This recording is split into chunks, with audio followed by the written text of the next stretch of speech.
Let's start with the Steelers at the Falcons. First of all, I mentioned this in hits and misses. I thought the Falcons were able to run the football, and they kind of did in the second half a little bit. That's why you saw them make a comeback. Yes. But I think at that point it was a little bit too little too late.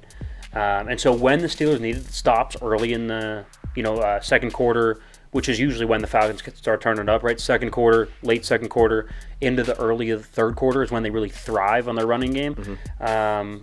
And we were able to hold them when it counted, right? Obviously, late in the game, they started getting it going a little bit, but then Minka comes up clutch with a pick. What did you think, though, of Kenny Pickett's performance? Honestly, he looked pretty good. His stat line, 16 for 28, 197 yards, touchdown, no picks, 91 QBR. Yeah. So, I mean, he looked good. And he did distribute the football well. He was making good reads. He didn't really make any big mistakes. His throws were accurate. He looked like he had some zip on the ball. I mean, he's starting to look more like an NFL quarterback? Like an NFL starter. Yeah. You know what I mean? Right. He's starting to have a little bit of those experiences. He's starting to make the better reads. I mean, I watched him go through a complete read and back to the first guy that he was originally looking at. Yeah. And be able to move the pocket and make good throws. So he actually impressed me. The thing that didn't was how the Steelers playbook kind of collapsed again in the second half. That's now, what, the third or fourth straight week fourth week in a row.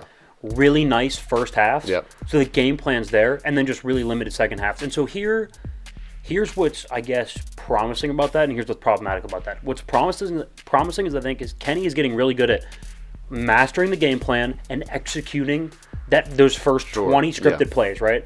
Those first 20 scripted plays, Kenny is really, really solid at. Yeah. Now, the adjusting on the fly and third quarter adjustments might not be there yet. That's fine, right? We need to start, you know what I mean? That needs to start getting corrected. You can't just score 16 in the first half and then just be like, well, if we get a field goal in the second half, we'll be in business. Yeah, that's not going to fly. That's not going to fly. No, and being able to capitalize on drives too is a big one. I mean, you don't have Boswell. I think that's starting to show a little bit. And now when the I don't know, that Matt Wright whatever has been doing okay. Yeah, but when he's jogging out there, I don't feel the same confidence that I do never in the Legend of Boz. Never. Okay, let's talk a little bit of Bengals Chiefs. So I think this might have been one of the most interesting games. This was a 425 game. Where was this, 425? Yes, it was. It was a 425 game. Yeah. I think it was Romo Nance game of the week, which rightfully so. I'm back and forth between. I think they're two of the top three teams. I think Buffalo's in there as well. I'm not sure the order. Yeah. You could pick the order, and you could have a really, really solid argument for any of them being 1, 2, or 3. Here's the thing that I will say, though, is Kansas City's defense is serviceable except for against Joe Burrow. I was going to say the story of the game is Joe Burrow. I mean, he just finds a way to pick them apart.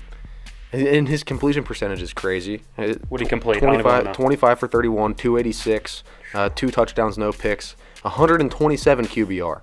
And then, I mean, P. Ryan looked great on the ground, too. He added 108 yards. He didn't score a touchdown. Joe Burrow actually added a rushing touchdown, too. So, what you brought up about Joe Burrow is the accuracy. Yeah. And I think so. There's two parts to accuracy, and it's, can you throw the ball like I don't want to say accurately, right? That's defining a word with a word, but putting the ball where it needs to be on that receiver. But then the second component to that is it going to the right spot to begin with, right? Are you throwing to the right correct read? Is it the correct read? Is it on time?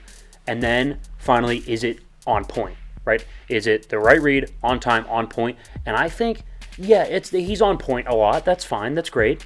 I think where he shines is it's on time. And it's always to the right read. It's almost always to the right read. That's where I think Joe Burrow sets himself apart. Very Brady-esque. Yeah. We were watching the Sunday night game, and I forget what quarterback it was, but he made a throw. It was either Matt Ryan or Dak. It was probably, I think it was Matt Ryan. That was the Sunday night game. He's like, if you throw that a second and a half earlier, that's a catch. Matt Ryan was just making bad reads.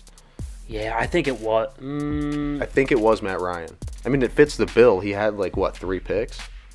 Something like that. Yeah.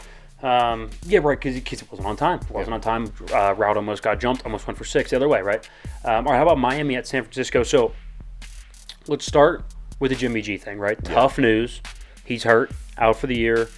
Could come back for playoffs if rehab goes well. 7-8 weeks is what Schefter's saying.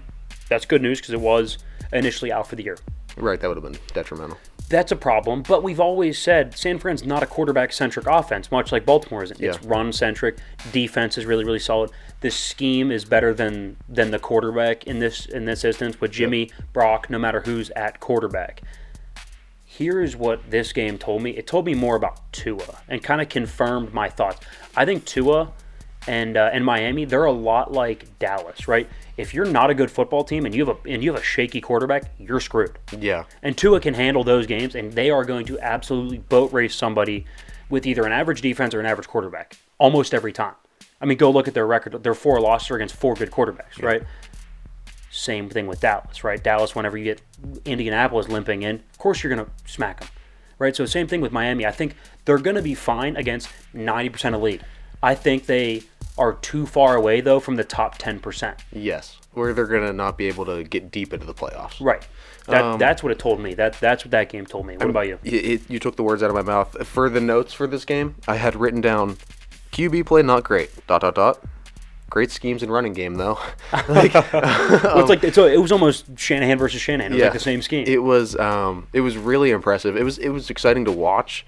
It was a really good watch. I think when you get coaches of that caliber playing each other, it's going to be very interesting just because you're seeing things that the rest of the NFL, it's almost like when you watch teams like this with coaches like this, you're seeing what the NFL as a league will look like in like 5-10 years. Because eventually that's the new trend. It's going to start pushing in that direction. Well, and it's just really it's fascinating. You already see that tree starting to take over, right? So it started with obviously Mike Shanahan, Kyle Shanahan's dad. Yeah. And now it's Shanahan, and then it splits into, so it's Kyle, then it splits into McVay, LaFleur, now Kevin O'Connell, right? Zach Taylor's coming from that tree. Now Mike McDaniel, right? Even Robert Saleh, who's defensive, you still see a lot of the same core values, right? Yeah. Good, stout, fundamental defense. Even if you don't have a lot of talent, you're going to be fundamentally sound. You're going to be a tough defense. Even a Brian Dable. And a good run game. Yeah.